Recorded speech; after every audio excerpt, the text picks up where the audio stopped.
Hi everyone, bit of a chill video today. I just want to tell you about an add-on I've been playing with recently. It's an extremely popular add-on that I'm sure many of you have already heard of, Physical Starlight and Atmosphere. We're going to take a look at some experiments I've been doing with it, and I'm going to tell you why I'm quite excited about adding it to my workflow. But before we get into it, I will just say that I've got an affiliate link for the add-on in the description if you want to pick it up, if you find it interesting, and in doing so you will also be helping to support this channel. But anyway, what the add-on does is it gives you this side panel in the 3D view, and with an extremely comprehensive set of controls, you can effectively get really interesting day-night cycle effects. This is of course really good for things like architectural visualization, but you can also do all kinds of like stylized effects with it. It is also compatible with the sun position add-on, which comes with Blender, meaning that if you want to accurately recreate the way that sunlight comes in from any position on Earth using longitude and latitude, then you can do that while maintaining all of this parametric control effectively for the visual styling. So in terms of experiments, let's take a look at a few pictures here. This is the Wanderer character model by Daniel Bystedt. You'll recognize this because I used it for other lighting demonstrations when doing an update for the Modular Workspaces add-on. I was particularly interested in using Physical Starlight and Atmosphere to try and design character lighting scenes, just really interesting places you can put your characters into to get some really cool multi-purpose lighting, which can be easily modified. So you can see some of those frames here. I was playing around with using a shadow capture object for the floor as well with some kind of randomized roughness, which we can also take a look at. But I really like the results lighting wise. I think this is like a fantastic starting point for future character renders. And then going forward, I was also experimenting with the plant library by BD3D, which I'll try and talk about a bit more as well. So we've got like an interior scene here with this kind of, minimalist sci-fi vibe with like a bed of poppies and other flora, kind of in the style of James Traley a bit, another artist I'm very fond of. And I've really loved how easy this add-on is to integrate into my workflow and just how much control there is over the atmospherics, the lighting, the clouds. There are procedural and textured options. So let's take a bit of a deeper dive into this. So here I have the base character accompanied by a few different spheres with different material properties, and at the base of the character we have the shadow catcher object. Let's expand the nodes here. We just have a noise texture plugged into a color ramp, which is giving us some variable roughness, which you can see just about as I rotate the camera around here. Now importantly, there's no actual floor, so to speak. If I remove the shadow catcher object, what's effectively happening is the world nodes created by the Physical Starlight and Atmosphere is just describing this basic foggy floor, which is giving us this white effect. And we can actually change that with the ground properties here. We can add a ground and change the color of it, like so. So one of the really interesting things about these physical add-ons, including the Physical Celestial Objects one, is that it's all world nodes based, which means it's a really cool effective replacement for HDRIs in Blender. You may be used to like downloading HDRIs from Polyhaven and packaging them into your files. One of the main problems with this is that those file sizes can be quite large, and having this kind of procedural world nodes based control means that we can effectively generate HDRIs using this add-on, which do not really take up much space. So you can see the effect of that here on the reflective sphere. I'm just going to disable the ground here. So I added my own shadow catcher object, and just for reference, under the object settings and visibility, I have the mask shadow catcher ticked. This effectively tells Cycles that I'm using just to treat it as a shadow catcher rather than like an actual opaque object. Now in this specific character scene, I didn't rely entirely on the lighting generated by Physical Starlight and Atmosphere. You can see if I disable the extra light here, this is what it looks like by default. It's worth saying that for this particular scene, I'm not actually having the Starlight Sun lamp object active. That's because this one's more stylized. I'm just trying to control the lighting from the more local perspective of the character, and more just using Physical Starlight and Atmosphere for getting an interesting background. But in the second example, which I'll show you in a minute, I have the Starlight Sun lamp active, which is giving us the accurate shadowing for the interior of the scene. And as I increase the vertical value, this is effectively going to try and set the sun down in one direction. Now we do have some extra control by default with the intensity values. There's a soft cap here of about 200,000. You can make it go further. And again, for things like the atmosphere, we have density values, so we can kind of push the artistic control here, and you can visualize it on like some kind of different planet with a much denser atmosphere. Now again, because this scene is designed to be a bit more stylized for character displays, this isn't necessarily a good demonstration of how the values look in a realistic context, but I still think it's worth showing. So for the clouds, you have procedural or textured or none as your options. I love that fade there from like the background, the ground to the sky. That's just like one of the really cool things about this add-on is you will discover like visual styles that you didn't think you could get. Anyway, let me raise the sun a bit more. Again, we have like a very strong version of the sun, so this is actually pretty good without the additional lighting now that the sun's higher in the sky. So if I turn the procedural clouds back on, we have some like generated noise values. So for example, I can increase the scale here, and that's going to give us like a kind of higher frequency cloud layer. As I decrease the dimension, it's probably going to start getting a bit more realistic. Now we're getting a bit too much light come through. Let me set that back to a regular value. And we can effectively play with the values to get different results, but maybe let's take a look at something a bit more realistic now. Let's head on over to the interior scene. So in this case, I didn't want to go like too overly stylized. It still is to a certain degree, but one thing I will also point out is that experimenting with the new real-time compositor is pretty cool. I've been using the BetterBloom node group available on Gumroad. If I press the shading drop down here and turn the compositor to always, you can see how much of a lovely difference this makes in the viewport, where we're getting more of that light bleeding in from the opening in the scene. Now, by default, the glare node doesn't work with the fog glow mode at the moment. Let me just check that. Glare, set that to fog glow, which is effectively what we would use before for getting bloom. Yeah, you can see here that it's not really working. That's because the real-time compositor is still kind of in development in the way that they're still trying to update old node groups to work with the real-time compositor. But the BetterBloom node group, again available on Gumroad, actually does work in the 3D view, so I love it. And also the controls are just like so much better as well.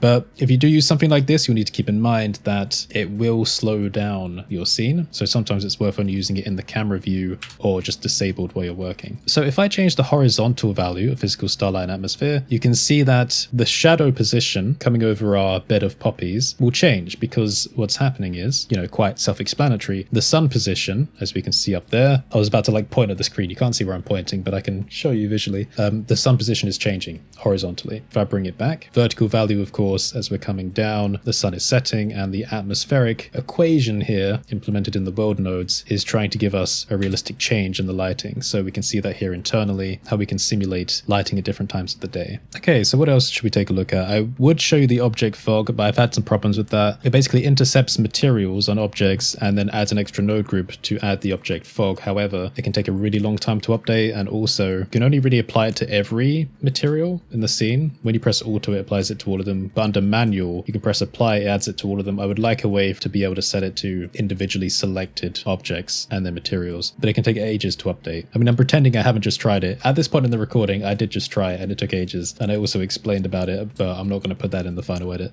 Anyway, so let's take a look at the nighttime stuff, because obviously the add-on is called Physical Starlight and Atmosphere, not just Physical Atmosphere. Now, the stars are going to be a bit hard to see. As you can see here, it's kind of nighttime at the moment. We've got the building there, but also I imagine that the denoising will probably mess with this. So we have different values here, procedural, texture, and none again. So if you want to import a texture of stars, you can. Under procedural, let's increase the radiance intensity, and then we'll start to see things appear here. Then of course we have a stars amount value. Whoa, okay. So obviously like the settings by default are kind of more realistic in their balance, but I do like that we have the ability to manually push the values. A minimum and maximum temperature in Kelvin. What happens if I set that to 0? Okay, those are becoming more red because all lower temperature stars. Let's set that higher. There we go. Looks like they're kind of getting whiter now. Okay, quite interesting. This might be quite difficult to see on YouTube because, compression and all of that. So what happens now if I spin the world around? Oh, hello. Because we pushed the radiance so high, we can see the stars as the sun's coming up. So let's reduce that and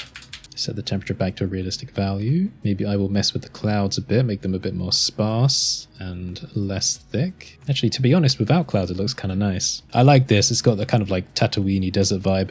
And you can actually do binary stars in this, from what I know, like binary sun. There we go.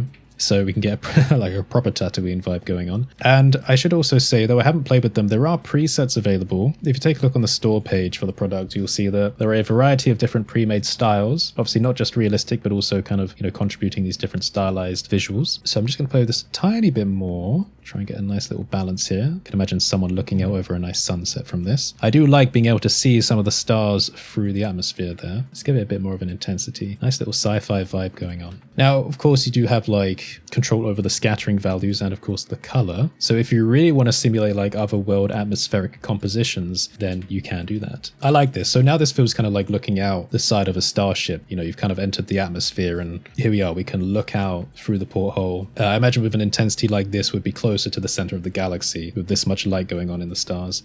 We can see the binary star there. So this is cool. Like, I like the vibe. So for a quick mention about like, space stuff, they do of course have their other product. Let me just save save this. So the other add-on, which is actually in an alpha mode at the moment, is physical celestial objects. What this does is, again, it's quite interesting. Through the power of the world nodes, it lets you place a scale accurate planet inside of your scene. Now, obviously, well, I say obviously, but some people might not know this, there are a lot of limitations with 3D space coordinate systems. When you're just working with three very specific values, X, Y, and Z for your positions, you need to remember that in computers, variables like floating point values do have limits. A number can't necessarily be like an infinite size. And when you're placing objects at extremely high values, you get what's called floating point precision errors. And this is usually quite a problem in game engines. When you're trying to update objects which are very far away from the origin, and their X value, for example, might be something like, 10 million, then they start juttering around and different parts of the mesh start juttering. And the reason it does this is because the values are so large now that when you're feeding them through calculations, first of all, it takes longer, but also you're going to get some errors. This is why it's so difficult to do like planet scale worlds in video games. But also that's only a part of the problem, because there are some solutions for that. You basically move the world around the player and you keep resetting things back to zero. I'm going on a bit of a tangent now, but I might as well tell you while you're here. If you've ever played like Kerbal Space Program, I don't know if you ever remembered like there would be particle effects back in the early versions, and occasionally, it's not even just this game, but you would see like a particle trail just randomly like fly off into the distance. Like occasionally, that's like a little error that you might have noticed in some games, and that is happening because your character or your camera or whatever you're controlling has moved so far away from the origin now, 0, 0, 0, that it's trying to quickly reset it back to baseline, and it readjusts the world around it. And that particle trail error is like a small clue to show that you've actually reset your position. Anyway, let's get back to Blender, because I could talk about that all day. The solution they have to making planet-sized things is not necessarily to add an object into the scene, it's to virtually represent it in the world nodes. And again, like physical starlight and atmosphere, one of the benefits this has is you can also reuse the planet as lighting data. Effectively, you're designing an HDRI around this virtualized planet. So through the controls in the 3D view here, we can control the look of the planet. There are limited controls for this at the moment because it is an alpha. So don't expect procedural style control yet. I think they're considering it, but for now it's mostly texture based if you want to get good looking planets. But they do have a bunch of presets you can download as well, like this moon one here, where I've controlled the atmosphere value to make it look more like a planet. As you can see, atmosphere density here, if I turn that down,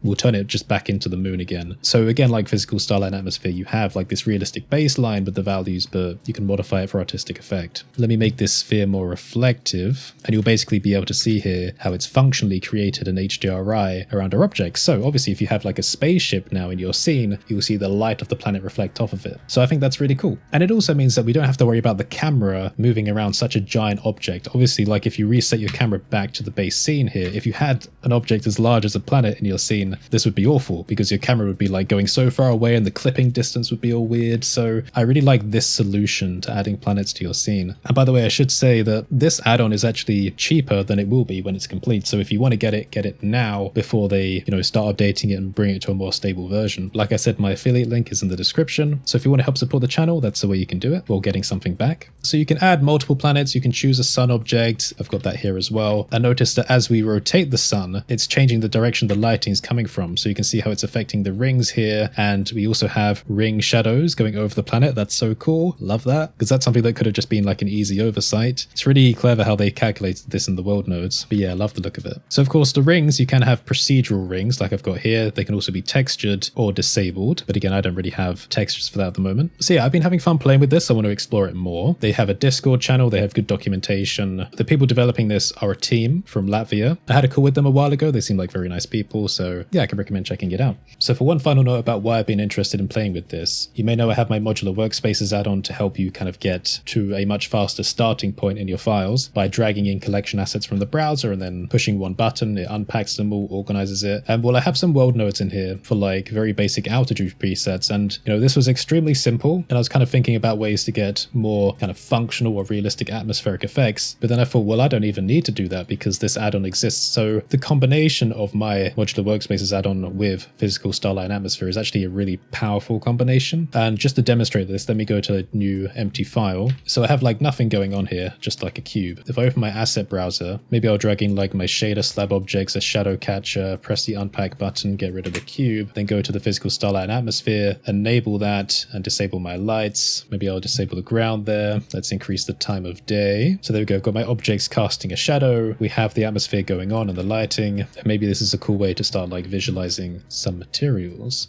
Let's put on Dusty Scratched, maybe car paint. So yeah, just thinking about like, you know, going from nothing in a scene to having something with pretty cool lighting and just like a real physical feel to it, if you pardon the pun. I just think for my workflow, it's like a powerful combo. So yeah, I just wanted to share this with you. Hopefully you found it interesting. I may end up using it more in my work in the future. So yes, if you made it this far through the video, consider leaving a sun emoji in the comments. That way I will see who actually did make it this far through the video. You can press the Windows key and the period key if you're on Windows to bring up an emoji keyboard, a little secret tip. Thank you to the patrons, join our Discord server, check out the second channel, and of course, check out the link to the add-on in the description, or the pinned comment, I'll put it there. Have a fantastic day everyone, stay safe, and I will see you next time.